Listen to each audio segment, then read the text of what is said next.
I joined the service in 1948. At that time, the U.S. Navy had a one-year service for 18-year-olds.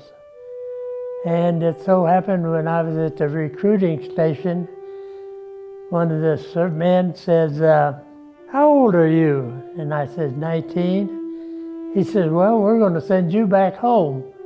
I said, no, you're not going to send me back home. And so instead of going for 1 year, I went for 3 years. 18-year-olds didn't know their left from the right. The drill sergeant would say, left face. Part of us would go left, the other part would go right. Sometimes he'd say about face.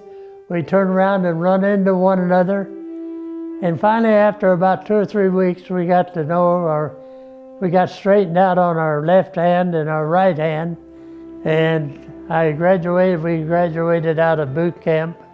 They transferred me and 5 other guys to Norfolk, Virginia, and I was attached to a cargo ship, AKS-20, USS Mercury.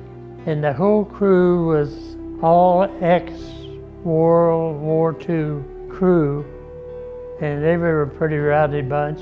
We operated out of Norfolk till the Korean War started. Our duty was taking supplies to Plymouth, England. We came out of Plymouth, and we came out in the awfulest storm. At that time, normally it took us about 3 days to come from Plymouth down to the Azores. This time it was so rough. Instead of 3 days, 5 days getting down there. And I was on watch one morning when the navigator came up to get our position. When he got finished, he said, well, normally we've done about 150 miles in a night. At night he said, well, we done pretty good last night. We went backwards farther than we went forward. That's how rough it was. We was almost back to Bermuda when it calmed down, and what we call storekeepers, they went down in number 1 hole, and he went down part way because he couldn't go any farther. It was full of water. So when we got into Norfolk, the divers went down underneath of the ship.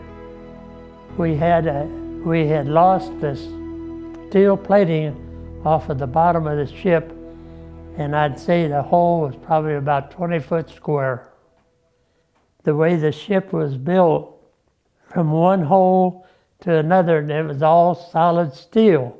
So the water could not, if it would have had a way to go through all the ship, it would have sunk us. We would have all been dead. Mother's prayers was with us because at that time I wasn't a Christian and my mother was, and I knew she was praying for me, and that was the Lord's way of taking care of me.